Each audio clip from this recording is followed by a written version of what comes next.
In this video, I'm going to show you how to crochet the first leg of a intermediate Woobles animal, such as a bear or a hippo. So here I have the body of a bear, and I have just completed round 52 of this pattern, which is just a regular set of single crochet stitches mixed with probably decreased stitches so that this bear has become more narrow here. And now I'm on the 53rd round of this pattern, which says to essentially create a total of 28 single crochet stitches, but there's some text here explaining that you want to move the stitch marker to a different stitch other than the first stitch of the round. Because in Woobles patterns, we use the stitch marker to mark the very first stitch of every round traditionally. So what I'm going to do is crochet 5 single crochet stitches as instructed by the pattern. So I took the stitch marker out and I'm going to crochet 1 single crochet stitch, 2 single crochet stitches. At this point I like to just put the stitch marker back into the very first stitch of the round. Even though I know I'm going to be moving it later, because then I am guaranteed to not lose my spot in case something goes terribly wrong. Alright, so I made 2 single crochet stitches. Here's a 3rd, 4th, and 5th. Alright, at this point the pattern says to move the stitch marker to the 5th stitch of the round. So right now the stitch marker is in the first stitch. I'm going to move it over 2, 3, 4, 5. Yep, I indeed crocheted 5 stitches here. And the reason why we're moving the stitch marker to this point now and not the actual first stitch of this round is because this is going to be the new first stitch of the subsequent round. The round that is going to be the first really small circle to create the leg of the bear. So now I need to single crochet another 23 single crochet stitches. So I'm going to fast forward through that.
Alright, I've completed 23 single crochet stitches, which means I am done with the 53rd round.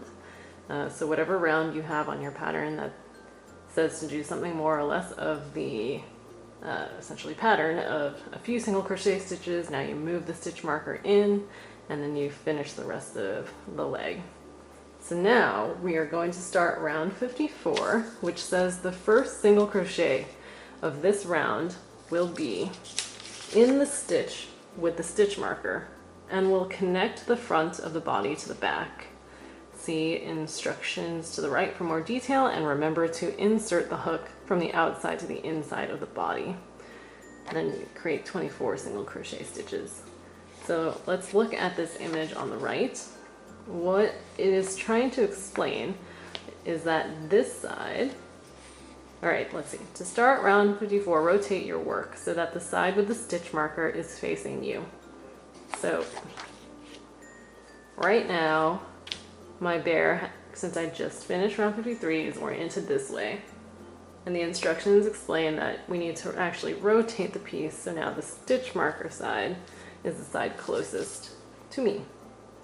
And so, like all other rounds that you do, you always want to insert your hook next into the stitch that is marked by the stitch marker, because this, remember, is the new first stitch for this round. And to make sure that you consistently will have the right side of the stitches facing on the outside, even for the leg, that's why there's that extra instruction that is a reminder that you want to insert your hook this way into the piece, as you normally would when you're doing something in the round, instead of what you might naturally think you want to do, which would be from the inside to the outside of the bear. That is a no-go. If you do that, then your leg stitches will look different than the body stitches.